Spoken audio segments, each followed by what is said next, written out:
Kלים Perik Beis Mishnah Gimel. HaTahirin Shebechlicheres. The Mishnah is going to list quite a number of examples of klicheres which are tahor.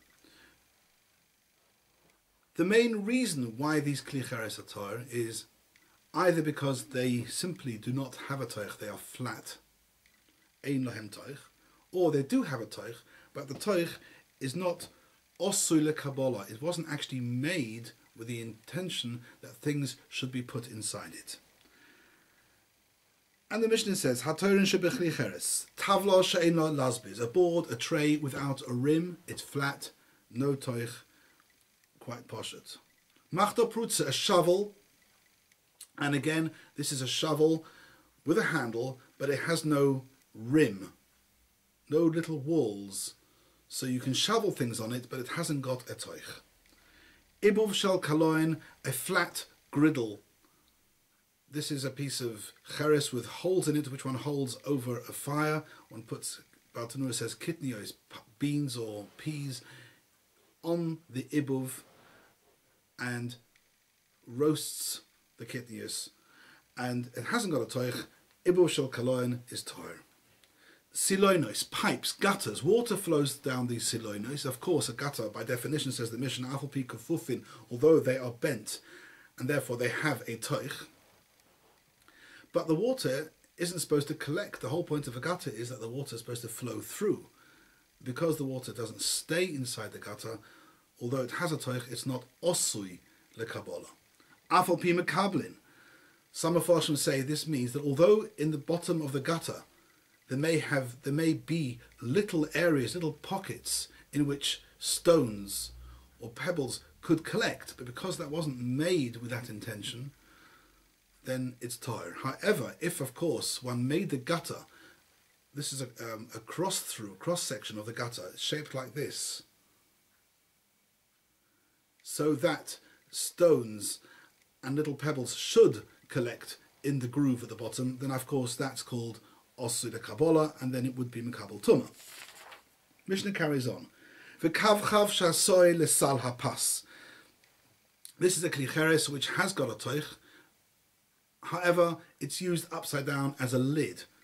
It's used as a lid for a sal hapas, a bread basket, and anything which is used as mishamesh kofui, used upside down, is not called osui lekabbalah, and therefore fails the rule of a toich for klicheres. Tefi she'skinoi la'anovim. A tefi is a klicheres which is a regular mekabel tumah, has a regular toich, and is mekabel tumah. However, you've now changed it to a different usage. You've changed it to a usage where it's going to be used upside down to cover grapes.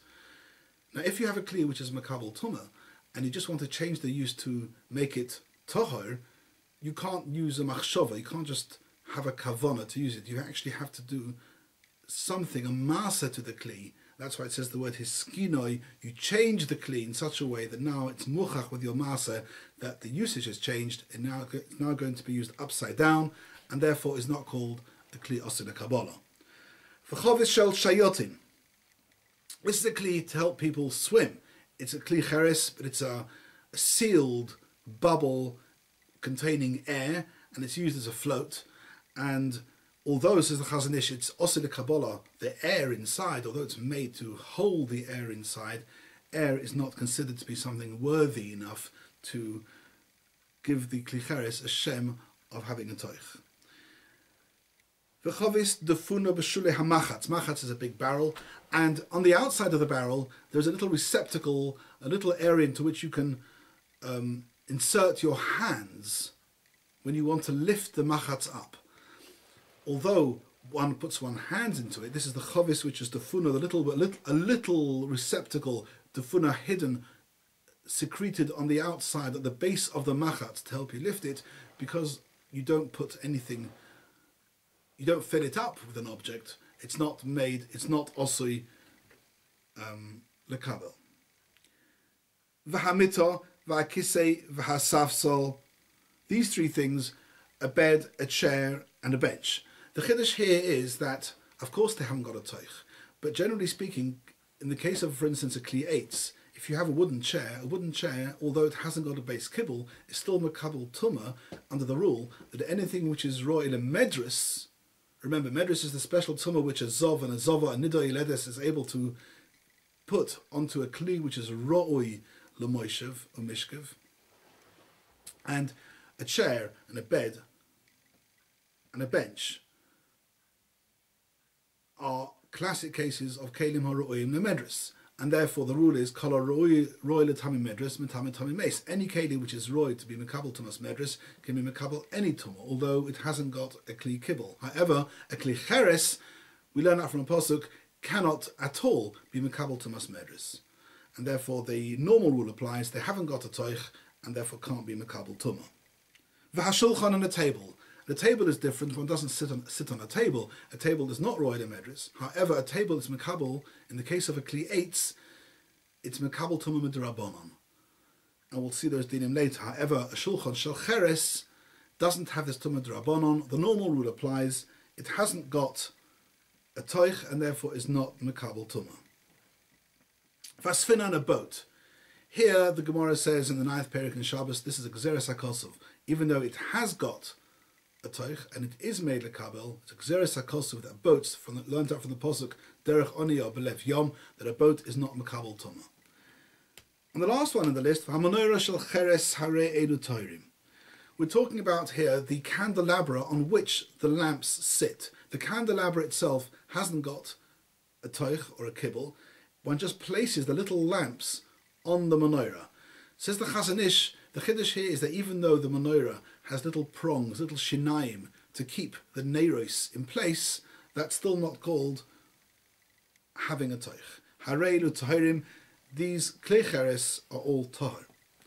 And the Mishnah ends off with a new din, a last din. Slightly complicated, and we'll try and explain this quickly. Zaklal, this is a rule. Kol she'eino toich b'chli cheres, any kli cheres which hasn't got a toich, eino acharaim, does not have a din of acharaim. Okay.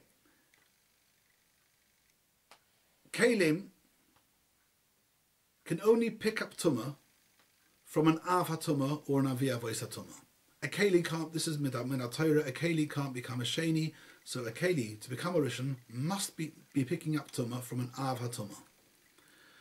Oichlin or mashkin can never be an avatumah. The highest an oichlin or mashkin can get under the normal rules is a rishon.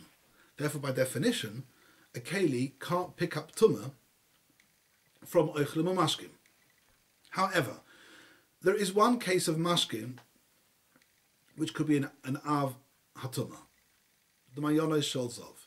Because there is one case of a mashkin which is able to be an av and therefore able to be metame kelim, the Rabbanon were geyser that all mashkin tmeim, even if they're not an av, even if they're just a rishon, all mashkin tmeim are able to be metame a kli. The kli becomes a sheni midrabanan. At the same time that they made this gezerah midrabanan, that a mashkin is able to be metame kli, they also introduced a very important kula to make sure that people were aware that this din is only a din midrabanan. And in the case where a mashke is metame a kli,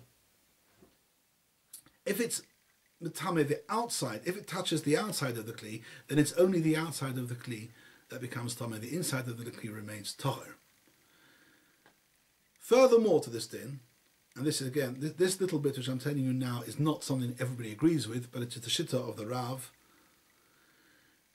that a kli cheres normally is not able to pick up tumah by things touching it on the outside. However, this gezerah, the mashkin can be metame the outside of the kli, applies even in a case to a kli cheres.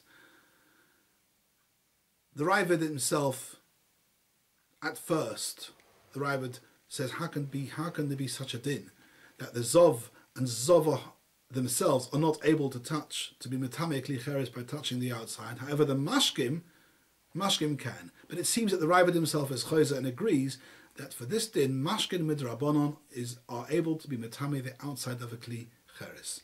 The Mishnah is telling you, although we have this unusual din, that mashkin can be metame the outside of a kli cheres, however, this only applies to a kli cheres which has a toich. A kli cheres which hasn't got a toich, then the normal rule applies. it's a klicheres without a toich and remains tar.